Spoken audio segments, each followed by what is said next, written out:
Right here, what I have in my hands is the iPad mini 6, and it's exactly what I wanted 15 years ago when I first got started with digital art. At the time, if I wasn't chained to my desk, I was miserably trying to use tablet PCs like the Motion Computing LS800. Even in slightly more modern times, I tried devices like the Asus VivoTab 8, which was pretty similar in size to the mini lineup, but as far as digital art goes, it was pretty much unusable. So even though it took a long time, I'm really glad that we arrived here to the point where digital artists have a nice Swiss Army knife they can take with them anywhere.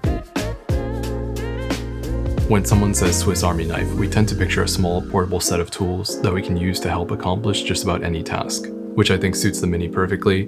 But with a multi-tool like this, the phrase master of none also comes to mind. That was my initial expectation for the Mini 5 a few years ago. I was expecting to get a portable sketchbook and maybe play some games or watch some YouTube, but what I did not expect was to make some of the most complicated illustrations I've ever done, as well as edit photos and make 3D models. And not to mention, all of this was done outside my usual place of work.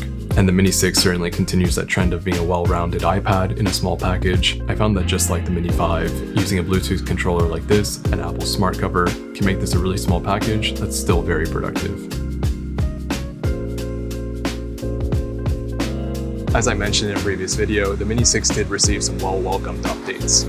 With USB-C, it's now extremely easy to transfer files and opens up a lot more possibilities for creative tools and accessories to be plugged into the Mini.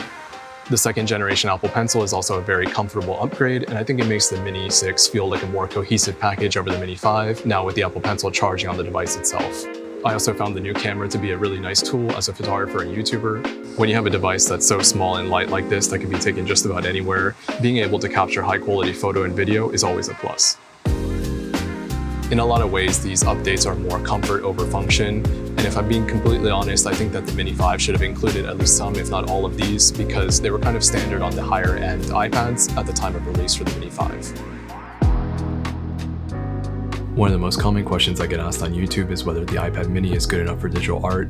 After all, a smaller screen size might seem like a negative aspect when it comes to digital creative tools. It's not always easy to answer this, and it really depends on how you work and what devices you already own. But what I can say for certain is that in this size and form factor, it's going to be very difficult to find something that has as much potential as this does. Due to iPadOS's optimization, you'll find that all but the most intense apps will run well enough to get some actual work done on the train, bus, or down at your local coffee house. When you're at home or in the office, there might be larger, more powerful devices with easier workflows and more professional software, but I think that there's a lot of situations where the Mini can really come in handy and make you a more productive creative professional. I found that this, smaller than the average tablet but larger than a phone size, to be a really good tool as a professional.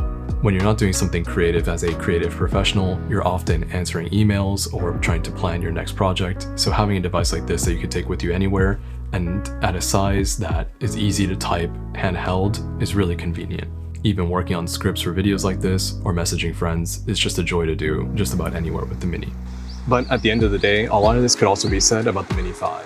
In general, the updates to the Mini 6 make it an ideal candidate for creative professionals that like to work outside of the house. After all, little moments of creativity and productivity here and there can really add up for professionals. And the USB-C port for file transfer or the camera for those involved in content creation can make the Mini 6 more appealing over the Mini 5. But for hobbyists or professionals that don't like to work outside of the house, I think the Mini 5 is just as good of an experience with a little bit less frills, maybe a little bit less convenient. But after all, I used it for several years and would still be using it now if it weren't for the Mini 6. So if you can't make use of the USB-C port or you don't work outside the house or office much, I think you can save a lot of money and be very satisfied with the Mini 5. Of course, hobbyists and other artists could take advantage of the new features on the Mini 6, but I think either device would work perfectly fine if we're talking about drawing. In general, if you're looking for your first iPad or you're thinking of the Mini as your only digital creation device, I would tend to recommend the middle-sized iPads instead. They're still extremely portable and powerful, but whether it's for drawing, music production, or photo editing, a little bit extra room to learn and grow as an artist is very valuable. But if you have some experience with iPads and iPadOS and you feel comfortable using the available apps, I feel like the Mini is a joy to use and perfectly capable of taking on some professional workflows, no matter where you might find yourself.